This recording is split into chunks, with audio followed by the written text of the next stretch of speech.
The night of May 1, 2011, was like any other in the quiet town of Abbottabad, Pakistan. But deep within a high-walled compound, the world's most wanted man, Osama bin Laden, had no idea that his time was running out.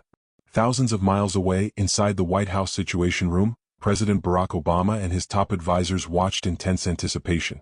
An elite team of Navy SEALs was en route to make history. This is the story of the raid that took down the mastermind behind the deadliest terror attack in U.S. history.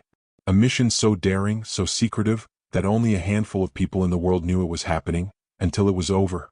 For nearly a decade after the 9/11 attacks, the CIA and U.S. intelligence agencies chased countless leads, searching for the elusive leader of al-Qaeda.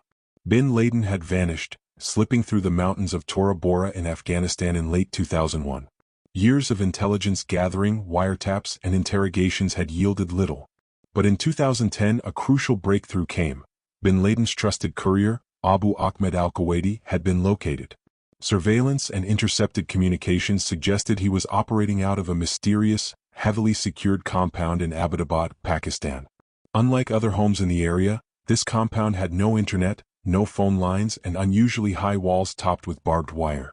More importantly, there was a tall man inside who never left. The CIA called him the Pacer. Was it really Osama bin Laden? There was no definitive proof, but the intelligence was strong enough that President Obama faced the toughest decision of his presidency. Should he authorize a strike?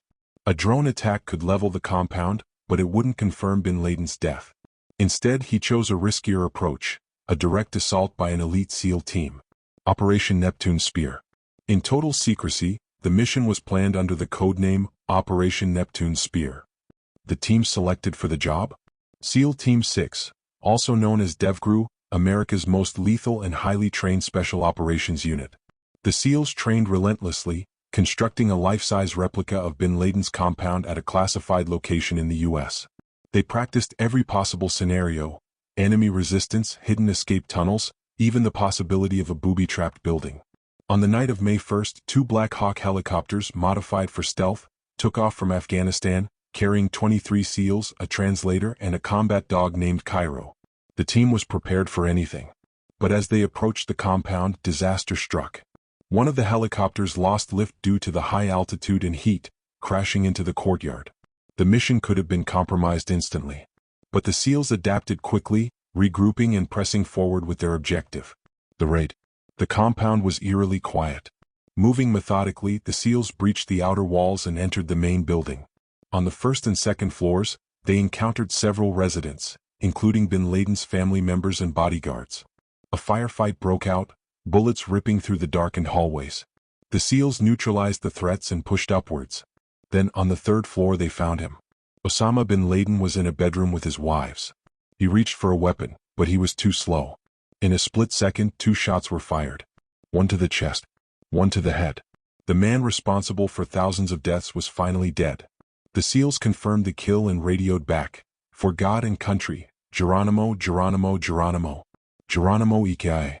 Bin Laden's body was secured, and the SEALs began sweeping the compound for intelligence: computers, documents, anything that could lead to further al-Qaeda operations.